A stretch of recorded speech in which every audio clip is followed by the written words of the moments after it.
Boa noite, irmãos. Vamos abrir nossas Bíblias em Mateus.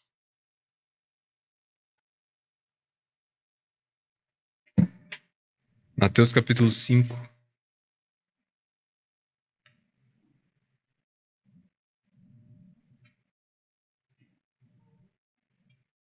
Nossa meditação será dos versículos 21 até o 26.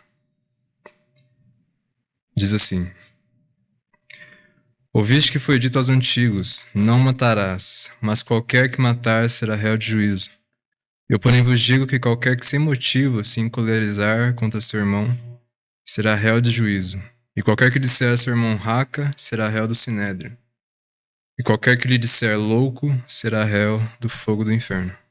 Portanto, se trouxeres a tua oferta ao altar e aí te lembrares de que teu irmão tem alguma coisa contra ti, deixa ali diante do altar a tua oferta e vai reconciliar-te primeiro com teu irmão. E depois vem e apresenta a tua oferta.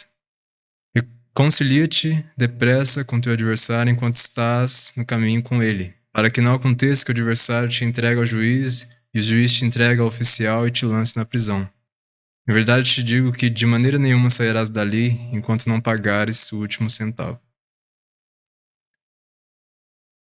Irmãos, esse trecho é um trecho do Sermão do Monte. Como nós sabemos, é bastante conhecido esse sermão, né? Na verdade, é uma série de ensinos que historicamente tem sido chamado como Sermão do Monte ou como Sermão da Montanha. E nós vemos que esse é um ensino de grande importância para nós cristãos, entendemos aquilo que Jesus tem a nos dizer. Nós vemos que Mateus ele coloca grande parte do seu evangelho aos ensinos de Jesus, e esse é o primeiro deles, um grande discurso de Jesus. Uma das coisas que nós podemos considerar sobre esse discurso, que é, por mais que ele seja grande, ele ainda assim é um resumo. Provavelmente Jesus ele disse bem mais do que aquilo que Mateus colocou aqui. Nós vemos esse trecho aqui, esses ensinos, como sendo Mateus selecionando alguns dos ensinos que Jesus fez, né, e que ele achou que seria importante que os seus ouvintes soubessem, entendessem. E por isso que ele os colocou aqui. Outra coisa que nós vemos também sobre esse sermão é que ele é direcionado principalmente aos discípulos de Jesus, mas havia ali também a multidão. Nós vemos que Jesus ele olha, enxerga uma grande multidão, os discípulos se aproximam dele e ele começa a ensinar. Nós vemos que o material aqui é realmente fazendo uma exortação àqueles que seguem a Jesus, àqueles que desejam servir a Jesus, mas nós sabemos que outras pessoas ouviram isso, porque no final desse sermão vai ter uma passagem falando que as pessoas, a multidão se maravilhou de Jesus ter falado aquilo por conta da autoridade com que ele falava. Então é um sermão direcionado a todos que estavam ali naquele momento. Eu gostaria que nós reparássemos um pouco nesse trecho. E antes de nós adentrarmos necessariamente no trecho, nós vamos meditar. Eu gostaria de fazer algumas considerações, algumas reflexões. A primeira delas é que nós vemos que existe diversos padrões no Sermão do Monte. E esse trecho que nós pegamos, ele justamente segue um padrão de ouviste o que foi dito, eu, porém, vos digo. Nós percebemos que Jesus faz isso com diversas coisas, relacionado à ira, relacionado a adultério, relacionado a julgamento, relacionado, na verdade, a juramentos. Então, nós percebemos que isso é bem constante e Mateus ele padroniza aquilo que Jesus ensinou. Outra coisa que nós podemos perceber, irmãos, é que algumas pessoas, quando chegam nesse trecho, o que Jesus estaria fazendo ao citar aquilo que as pessoas estavam ouvindo, O que significa ouviste o que foi dito? A que Jesus está se referindo quando ele diz isso? Uma das coisas que eu acredito que seja que Jesus está se referindo a interpretações que as pessoas faziam sobre a lei, Eu não acredito que seja necessariamente uma referência à lei, porque nós vemos, por exemplo, quando ele vai falar a respeito de amar o seu próximo, vai também dizer Ouviste que foi dito, amarás o teu próximo, mas odiarás o teu inimigo. E isso, odiarás o teu inimigo, não tem na lei. Isso provavelmente é uma interpretação que as pessoas tiraram. Então, eu acredito que isso segue a sequência também nos demais citações que Jesus faz aqui. As pessoas possivelmente elas tinham, né, grande parte delas, interpretado a lei dessa forma. Jesus vai mostrar, né, que seria a segunda parte desse padrão que nós encontramos, é que ele vai mostrar o que a lei de fato tem como algo implícito, né, aquilo que não é tão evidente, mas é algo que a lei requer também, que seria aquilo que é interior.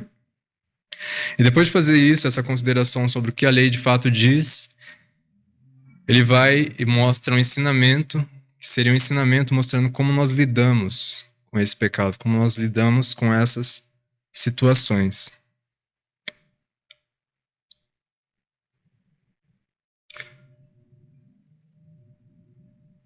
Uma das coisas interessantes que nós vemos aqui, por exemplo, nesse trecho que nós vamos meditar, que Jesus ele lida com a ira e ele percebe, né, ele ensina que a ira, na verdade, é o que inicia o desejo de matar ou o que poderia se transformar em assassinar alguém, né? Antes do assassinato, antes da ação, existe algo, que é aquilo que acontece internamente. Então, talvez a gente possa se perguntar que Jesus está querendo combater, né, ou querendo que nós não tenhamos nenhum desejo pecaminoso, ou que a sua solução vai falar, você tem que pensar desta forma, ou tem que pensar aquilo, para que esse desejo, essa ira, não corra no seu coração. Mas o que nós vemos é que, na verdade, Jesus pressupõe que nós iremos nos irar, e a exortação dele, ou o conselho dele, a maneira como ele fala que nós devemos lidar com a ira, pressupõe esse coração, né? Então, muitas vezes a gente pensa que, seria algo extremamente difícil, né? Nós obedecemos Jesus aqui, porque ele está falando que se eu iro contra a pessoa, eu já matei.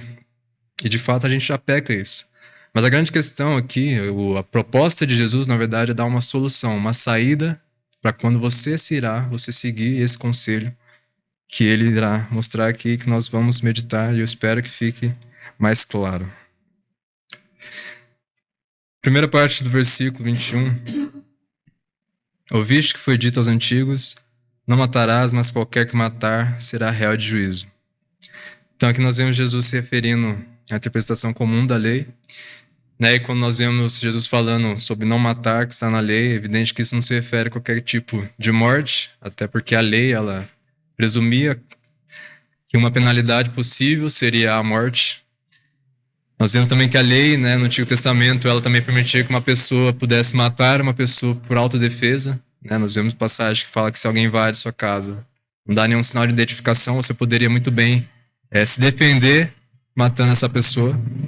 E temos também acidentes, né? Acontecem acidentes em que você mata a pessoa sem querer, então você era, ao invés de sofrer a penalidade que era a morte, você era levado a uma cidade de refúgio para poder não, né, ser perseguido por alguém que queria de alguma forma se vingar de você. Então, quando fala de matar, se refere àquela assassinato, né? Acho que a palavra mais adequada que nós usaríamos hoje seria assassinato. Quando ele fala que as pessoas ouviram isso, porque provavelmente elas paravam justamente nessa questão. Eu não posso matar a pessoa, né? Porque aí eu vou ser sujeito a receber um julgamento. Muitas vezes, talvez elas pensavam que era só isso que era prejudicial, era só isso que era o real defeito. Eu posso mirar, eu posso odiar a pessoa no meu coração, contanto que eu não agrida ela, contanto que eu não mate ela, está tudo certo. Então, as pessoas provavelmente tinham essa visão bem superficial sobre essa lei.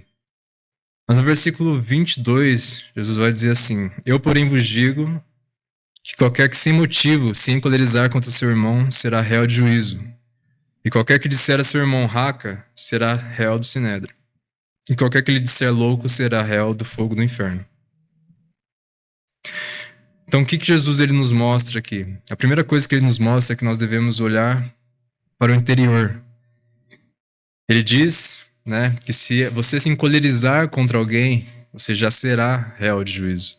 Então, você já está sujeito ao julgamento por conta da sua ira. Uma das coisas que nós vemos é que a ira aqui, ela não se refere a qualquer tipo de ira, né? Não é aquela ira Eu poderia ter, por exemplo, relacionado a uma situação ruim acontecendo, alguma injustiça, ou relacionada a, sei lá, coisas que inclusive a Bíblia vai considerar que nós devemos nos, né, sentir irados. Nós vemos que Deus se ira, né, por diversas coisas. Nós vemos que Jesus se ira, Paulo se ira também. Nós vemos que a ira em si não é um pecado, e aqui Jesus não está tratando desse tipo de ira generalizada, né, mas sim uma ira específica, uma ira direcionada a alguém, que seria o seu irmão ou qualquer outra pessoa. Então você tem aquele ódio contra uma pessoa específica. Outra coisa que nós vemos, agora considerando já a característica da ira, é uma coisa que nós devemos refletir, né? Que muitas vezes a ira ela não é necessariamente algo fácil de se ver ou totalmente escrachada, né? A ira ela pode se manifestar de diversas formas, como rancor, né? Amargura, um ódio, um desprezo por outra pessoa. E isso já seria ira. E nós vemos que quando a ira ela se manifesta, não necessariamente é com agressões, né? Com derrubando as coisas, batendo, não sei o quê. Tem um pregador que, meditando sobre essa passagem, ele vai usar um exemplo que eu achei bem interessante. E eu concordo com ele. Que é... A gente pode, inclusive, ver a ira em um casal em que houve um adultério, né? E às vezes a gente vai pensar, ou as pessoas vão pensar que o motivo do adultério é porque ela se apaixonou por outra pessoa, ele se apaixonou por outra mulher. Então seria o amor. Mas outra coisa possível também é que justamente aquele adultério aconteceu por causa do ódio que a pessoa tem do seu companheiro. Então, eu odeio essa pessoa, então por isso ela busca um relacionamento com outra pessoa. Minha ex me deu um fora, então eu vou achar outra pra fazer ela se sentir, sei lá, rejeitada ou ficar com ciúmes. Então percebe que ali, né, essa aparente atitude que poderia por muitos ser considerado amor, por trás existe ira. Acredito que os irmãos conseguem identificar outros exemplos semelhantes a esses. Como nós vemos aqui no nosso versículo 22, nós vemos que existe um paralelo que Jesus coloca aqui. Por exemplo, ele vai falar de ira, ele vai falar de dizer raca, e ele vai falar de dizer louco. E outro paralelo que ele faz também é a respeito de juízo, a respeito de sinédrio, a respeito de fogo do inferno. Então existem esses paralelos e existem algumas interpretações relacionadas a esses paralelos. Algumas pessoas vão achar que aqui ele está se referindo a algo único. Tipo assim, você irá é a mesma coisa de você dizer raca, que é a mesma coisa de você dizer louco. Então seria mais ou menos a mesma coisa, não existe nada acontecendo além de apenas Jesus mostrando várias formas de uma mesma coisa acontecer. Eu, porém, concordo com outra interpretação que observa que existe aqui um padrão em que vai acrescentando ou ficando pior, né? Essa ira vai aumentando. Nós vemos que a pessoa se ira, depois ela começa a dizer raca, que significa desprezo, né? Uma palavra de desprezo. Então ela começa a desprezar essa pessoa e depois ela começa a dizer louco. E louco, né, pra gente é uma palavra até um pouco meio não tão forte, mas naquela época era bem forte essa palavra. Né? Inclusive, para alguns judeus, essa palavra poderia significar algo relacionado a pessoa imoral, uma pessoa herege, uma pessoa que se afasta de Deus, ou coisa do tipo. Nós percebemos que a pessoa começa, então, a difamar. Né? A sua visão da outra pessoa começa a se tornar cada vez mais distorcida.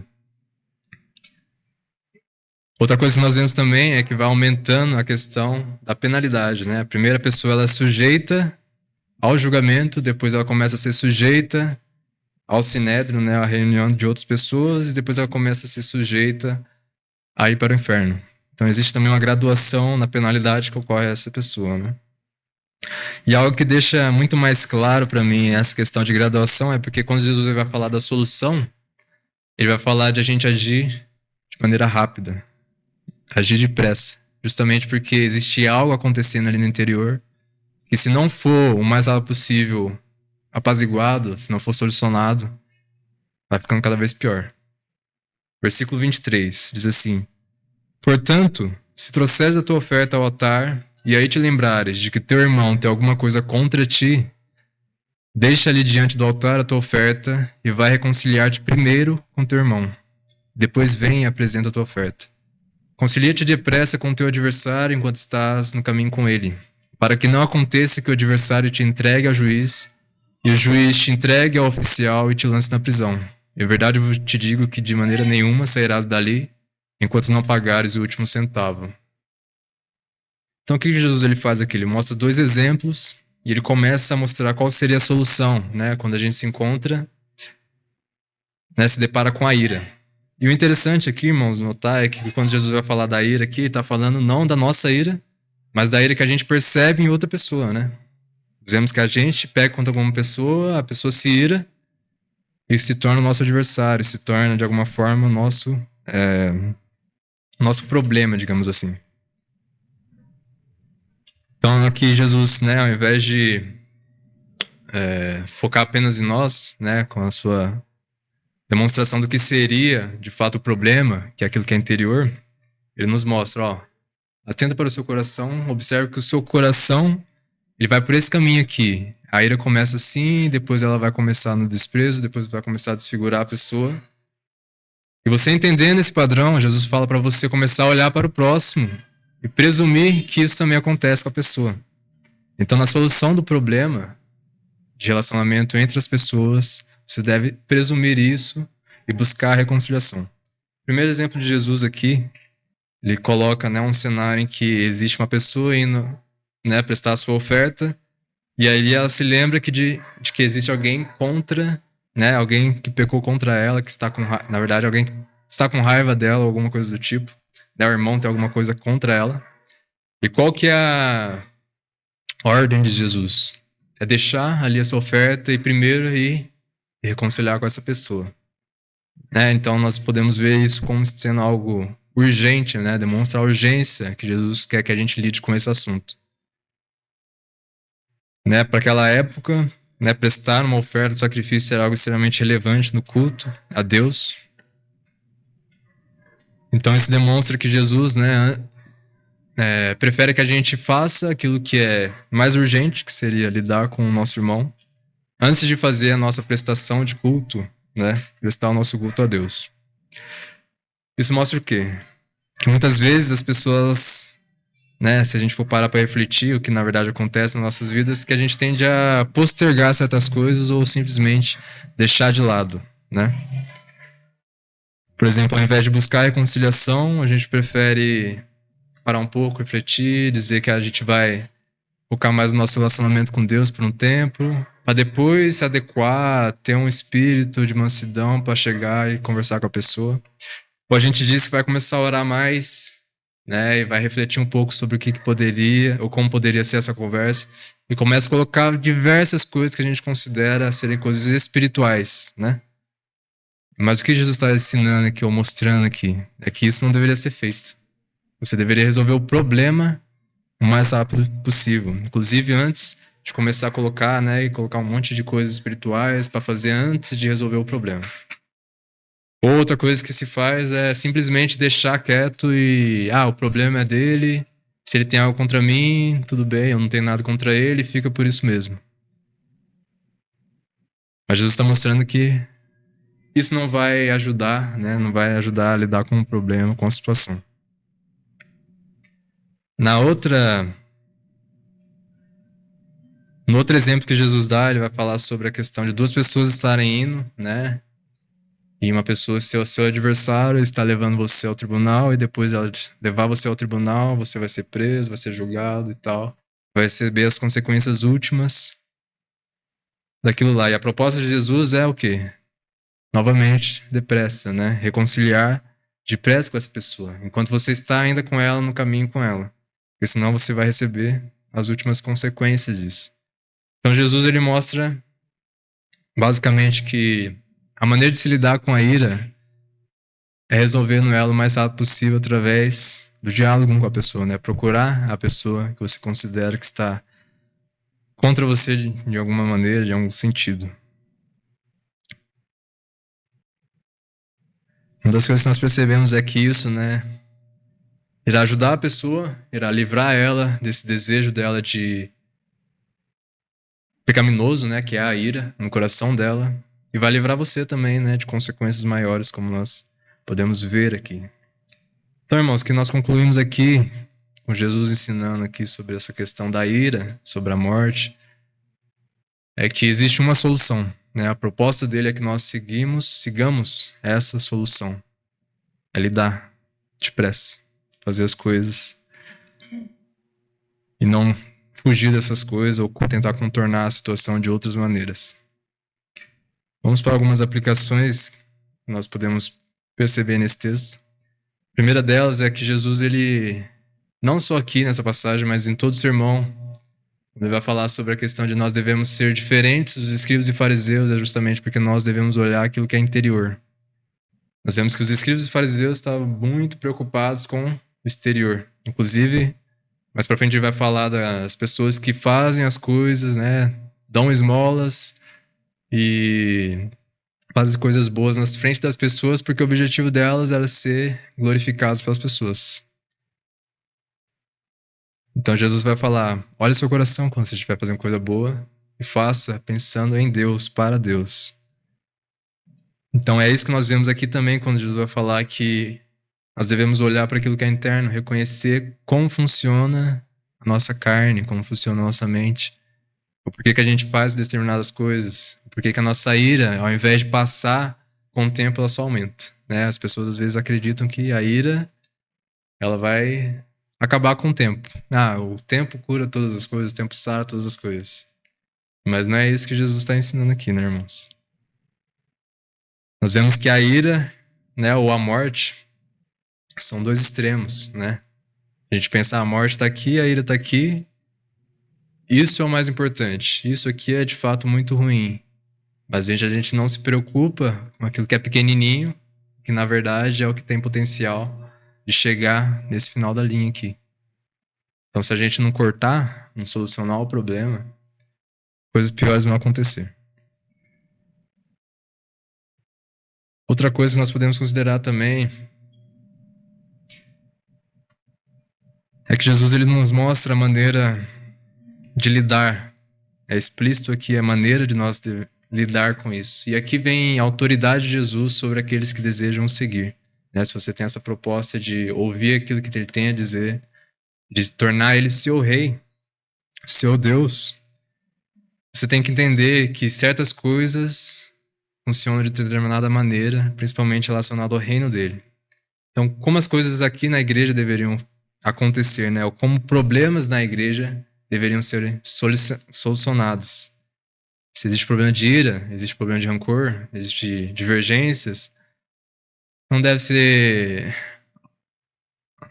algo ignorado. Né? Talvez você possa pensar, isso é muito complicado, eu não quero fazer isso agora, ou isso é muito difícil, eu sou uma pessoa muito fechada, eu não quero resolver com as pessoas através de diálogo, eu acho que eu vou ficar aqui aguardando para ver se realmente ela vai me falar comigo, ou algo demais vai acontecer, se é algo sério ou não.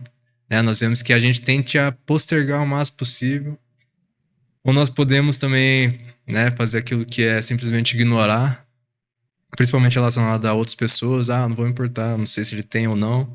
Se ele tiver, o problema é dele, azar é o dele. A gente pode até pensar dessa forma, mas é uma forma totalmente carnal de lidar com as coisas e com certeza trará grande prejuízo à igreja.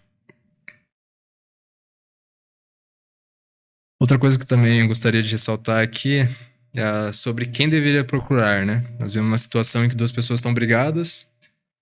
Quem deveria procurar primeiro? É a pessoa que me xingou que deveria me procurar porque eu tô bravo com ela, ou é eu que tô bravo com a pessoa e deveria procurar a pessoa? Quando nós olhamos aqui, aparentemente quem deveria procurar é a pessoa que ofendeu. Eu ofendi alguém, a pessoa ficou com raiva de mim e eu tenho que ir lá procurar ela. Mas quando nós vemos em Mateus capítulo 18, versículo 15, Jesus vai falar assim: ora, se teu irmão pecar contra ti, vai e repreende-o entre ti e ele só. Se te ouvir, ganhaste a teu irmão. Então aqui nós temos a outra situação e o outro lado da situação. A pessoa fez algo contra você e é você que tem que ir lá e procurar a pessoa. Então, quem deveria procurar é você. Não tem aquela, eu não sei se é ele, se é eu.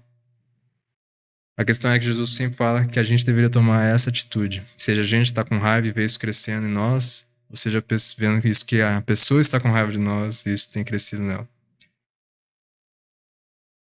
Outra coisa que também gostaria de considerar é sobre conselhos, né? A maneira como nós lidamos quando a gente é a terceira pessoa. Nós vemos essa situação de longe, né? Nós não estamos dentro dessa situação. Alguém vem, chega a nós reclamando de alguma pessoa, chega a nós pensando, aquela pessoa acha que tá assim comigo e tal. E qual que é o nosso conselho? Qual deveria ser o nosso conselho, né? Uma das coisas que nós podemos perceber é que às vezes acontece uma alimentação da ira, né? Ao invés de pessoas barrar ali, demonstrar qual que deveria ser a atitude a ser tomada, as pessoas começam a concordar. Você tá bravo com aquela pessoa. Realmente é uma pessoa desagradável. É uma pessoa assim, ela é uma pessoa muito ruim. Então, ao invés de acabar, né, com essa ira, a pessoa acaba por aumentar e justificar a ira daquela pessoa. Então, uma coisa que nós devemos observar e aprender com Jesus, né, é que a sabedoria, aquilo que é correto, é aquilo que Jesus nos mostra, né? Nós devemos, então, nos sujeitar à sabedoria dele, né? Não acharmos que o nosso jeito é melhor, ou que a gente tem outras soluções possíveis. Nós vemos que Jesus não apresenta outras soluções. Então, que nós possamos, né, aqui cultivar esse ambiente na nossa igreja de realmente atender aquilo que Jesus espera de nós e nos ensina na sua palavra. Essa é a meditação que eu tinha para hoje. Que Deus possa estar nos abençoando com ela.